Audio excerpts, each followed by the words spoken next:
Merci, bonjour à chacune et à chacun. Monsieur le ministre, cher Christophe Béchu, 2 fois en moins de 2 semaines que vous nous faites le plaisir de votre venue dans la plus belle ville de France, en ministre mais aussi en voisin.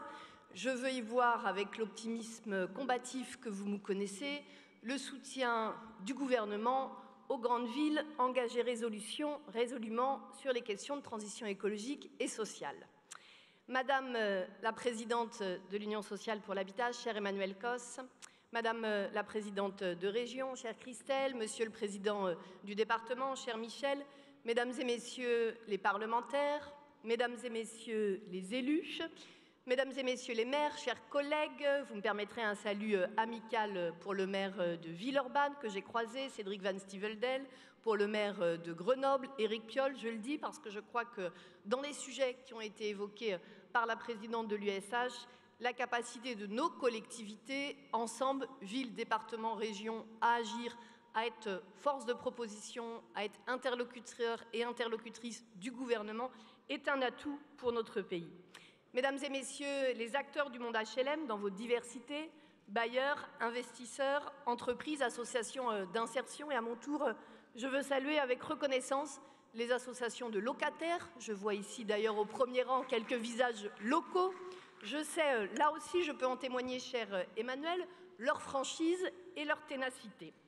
Mesdames, Messieurs, soyez les bienvenus à Nantes. Merci à toutes et à tous d'être présents aujourd'hui. Cher Emmanuel, vous l'avez dit, vous avez choisi Nantes pour la 3e fois dans l'histoire du monde HLM et vous êtes ici, c'est vrai, nous l'assumons, nous le revendiquons, dans un territoire, une collectivité engagée sur les questions de logement, engagée sur les questions de logement social, engagée sur les questions de transition. Ce congrès, je suis particulièrement heureuse de l'accueillir à Nantes, d'abord parce que pour une grande ville, une grande région, c'est toujours un élément de dynamique de pouvoir accueillir des congrès qui nous font rayonner, mais aussi et sans doute surtout parce que ce congrès a du sens dans un contexte, la présidente vient de l'évoquer, tout à fait particulier. Chacun ici le sait, chacun ici le ressent, notre pays traverse une grave crise du logement. Les chiffres de la Fondation Abbé Pierre sont éloquents. 4 millions de mal logés, 300 000 personnes sans domicile.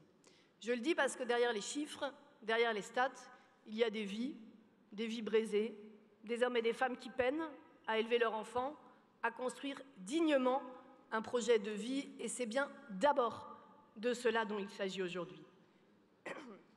Alors cette crise, chaque professionnel ici le mesure, elle s'explique pour de multiples raisons conjoncturelles. Nous allons en parler tout au long de ces journées, l'inflation, la hausse des coûts de construction ou encore la hausse des taux d'intérêt. Mais cette crise, et je veux le dire ici avec autant de respect que d'engagement, c'est bien de reprendre la voix à ce moment-là, elle s'explique aussi, Monsieur le ministre, par des choix politiques, par des choix stratégiques. Le résultat, c'est un secteur du logement aujourd'hui totalement grippé, des difficultés pour accéder à la propriété, une offre insuffisante de logements en location qui conduit de plus en plus de ménages à se tourner vers le parc social. Ce n'est pas vrai qu'il y aurait étanchéité entre la question du logement libre, de l'abordable et du logement social. Qu'on regarde les choses du point de vue du parcours résidentiel, donc du point de vue de l'habitant, ou qu'on regarde les choses du point de vue des professionnels, il y a évidemment des interactions entre ces secteurs. Cette réalité, elle est vraie dans les territoires, dans tous les territoires, y compris dans le nôtre, je le mesure bien. Et je veux saluer à cet instant la qualité de la coopération avec les services de l'État en local. Cette capacité que nous avons ici à chercher des solutions, toujours, y compris quand le contexte est difficile. Cette crise, elle touche l'ensemble du logement. Elle interroge notre modèle. Elle touche particulièrement là où il y a du VFA, parce que moins de production de logement égale alors moins de production de logement social. Imaginez-vous, imaginons, prenons conscience que si l'on rapporte pour la France la situation au nombre d'habitants aujourd'hui, la vérité, mesdames, messieurs, c'est qu'on construit moins dans notre pays en 2023 qu'on ne construisait en 1951. La vérité implacable des chiffres est là. Alors la situation se dégrade, des conséquences lourdes pour les plus modestes, mais aussi pour les classes moyennes. Je veux insister sur ce point. Une infirmière, une aide-soignante, un intérimaire a besoin d'une réponse digne de ce nom en termes de logement social pour se loger et pour se loger notamment en ce qui nous concerne dans nos grandes métropoles. J'étais présente au titre de France Urbaine, cette association qui regroupe l'ensemble des grandes villes, des grandes métropoles, au Conseil national de la refondation. Parce que France Urbaine fait partie de ces associations républicaines qui veulent d'abord la République et la réussite du pays. Donc quand on nous invite à travailler, à chercher des solutions, on vient. Je le dis parce que je n'avais jamais vu dans une telle instance un tel consensus du patron du MEDEF au patron de la Fondation Abbé Pierre pour dire « Monsieur le Président de la République, sur ce sujet, il y a urgence ». Je le dis parce que le mouvement HLM a contribué au CNR. L'a fait avec le professionnalisme et l'engagement qu'on lui connaît. Je le dis parce qu'il y avait consensus. C'est si rare dans notre pays fragmenté et fracturé. Consensus de tous les acteurs autour de la table, non seulement sur le diagnostic, mais sur bon nombre de solutions. Et je crois sincèrement que ce n'est faire injure à personne que de faire le constat que la réponse à ce stade du côté de l'État n'y est pas. Je le dis d'autant plus que le Président de la République, Monsieur le ministre cher Christophe, l'a reconnu lui-même lors du dernier CNR qui s'est réuni à l'Élysée. Il nous a dit, dans les sujets qui méritent d'être étudiés, oui, il y a la question du logement. À nouveau, nous avons dit, oui, nous sommes prêts à travailler. Mais je vous le dis, comme je l'ai dit à Angers, une autre belle ville de l'Ouest, il y a maintenant 15 jours, nous n'avons plus besoin de tergiversation, nous avons besoin de décision. Le diagnostic, on le connaît. Les solutions, elles sont sur la table. La question, elle est politique, elle est financière. Chacun le sait. Nous ne pouvons pas collectivement nous dérober. Nous avons besoin d'un État fort, présent et puissant sur ces sujets.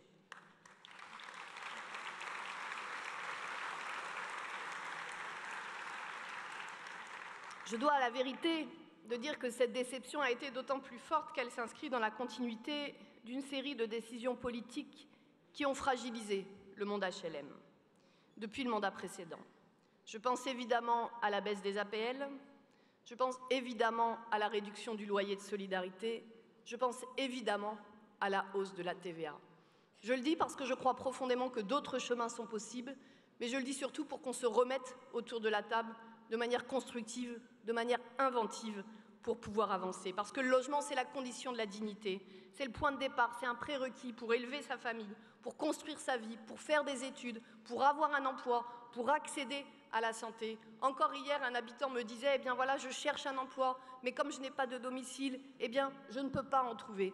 Cette boucle, soit elle est vertueuse, soit elle va vers le négatif. Et alors, ce n'est pas simplement les plus modestes et les classes moyennes qui sont fragilisées, c'est la totalité du pacte républicain qui se retrouve menacée. Donc oui, mesdames, messieurs, nous sommes très fiers d'accueillir votre congrès pour mettre en haut de l'agenda politique, en haut de l'agenda médiatique, les questions de logement social qui nous concernent tant. Sur ce sujet, les Français nous attendent. Ils veulent des résultats, du concret. Les collectivités, les bailleurs ont leur part de responsabilité. Je l'ai dit, nous sommes prêts à avancer. Vous le savez, Monsieur le ministre, pour les grandes villes et les intercommunalités, nous sommes prêts à aller plus loin si les moyens et les compétences sont demain délégués aux autorités organisatrices de l'habitat. À l'échelle locale, bailleurs, communes travaillent main dans la main, dans le respect du rôle de chacun. Ici, à Nantes, on agit.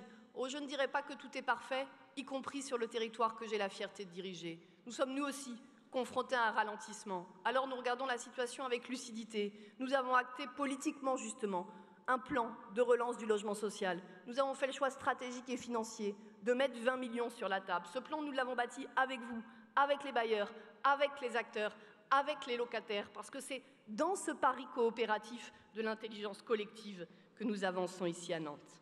Et puis c'est vrai que dans notre ville, ces sujets prennent une résonance particulière. Sans doute parce que nous avons une grande histoire sur cette question, et je n'oublie pas que c'est un Nantais, Patrick Rimbert, je veux le citer devant vous, qui a été le rapporteur de la grande loi SRU. Nous, cette loi, on en est fiers. Cette loi, on la revendique. Cette loi, on n'entend pas s'en séparer, je le dis, puisqu'il semble à la mode dans cette période, y compris quand on exerce des responsabilités politiques importantes, de considérer que chacun pourrait se mettre à côté de la loi. Ça s'appelle commettre un acte de délinquance. Ça s'appelle commettre un acte de délinquance. Quand on est un élu de la République, on ne s'affranchit pas de la loi commune. Quand on est un élu de la République, on travaille dans le cadre des institutions pour contester, progresser, négocier. On ne s'affranchit pas de la République. Jamais. Alors, le monde HLM est un monde important dans notre pays. 4,8 millions de logements locatifs sociaux. Je connais votre engagement professionnel aux uns et aux autres, et je crois que ce défi, il est d'autant plus grand quand il s'agit, comme c'est nécessaire aujourd'hui, de construire aussi autrement. Je veux en dire juste un mot parce que n'oublions pas ce que nous avons appris collectivement au moment de la crise sanitaire du Covid. N'oublions pas ce que nous ont dit les habitantes et les habitants. On veut pouvoir se loger, mais on veut aussi pouvoir respirer. Le rapport à la nature, le rapport à une pièce extérieure. Il y a des mutations dans la société, il y a des évolutions dans ces attentes. On doit aussi pouvoir prendre à bras-le-corps ces enjeux contemporains. Je le dis comme maire de Nantes, mais aussi comme présidente de France Urbaine, je ne me résoudrai jamais à mettre en balance la rénovation énergétique des logements et la construction de nouveaux logements. Nous avons besoin des deux. La bataille sociale et la bataille écologique sont les deux pièces de la même bataille. Et je sais que nous pouvons compter sur le monde HLM pour travailler sur tous les sujets. Alors je souhaite que ce congrès, vous pouvez applaudir le monde HLM, vous avez bien raison. Je souhaite que ce congrès permette de discuter collectivement, sereinement, respectueusement, des blocages et de faire émerger ensemble des solutions, mais aussi de pouvoir formuler nos attentes vis-à-vis de l'État. Parce que je le redis, si à un moment donné, et je sais, cher Christophe, que vous y êtes sensible, si à un moment donné, l'État ne fait pas à nouveau le choix politique, pas politique au sens de partisan, politique au sens du modèle de société auquel on aspire, politique au sens de savoir si oui ou non les infirmières, les aides-soignantes, les intérimaires que j'évoquais tout à l'heure ont droit de cité dans nos villes et dans nos villages.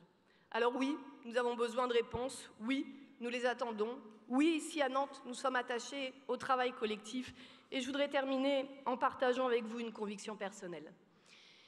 Emmanuel Cos a évoqué tout à l'heure les enjeux de la politique de la ville. Je crois qu'ici, nous ne pouvons pas laisser dire que trop d'argent a été mis dans la politique de la ville. D'abord parce que ce n'est pas vrai.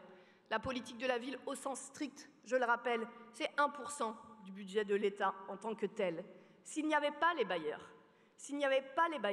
nous ne travaillerons pas à Nantes et ailleurs avec une telle ambition en matière de politique de la ville. Alors bien sûr qu'il faut se questionner, bien sûr qu'il faut s'interroger, bien sûr qu'il faut se remettre en question. Mais là aussi, on ne peut pas tronquer la réalité. La réalité, c'est que trop de politiques publiques de droit commun, je pense notamment aux politiques éducatives, ont été désinvesties dans ces quartiers.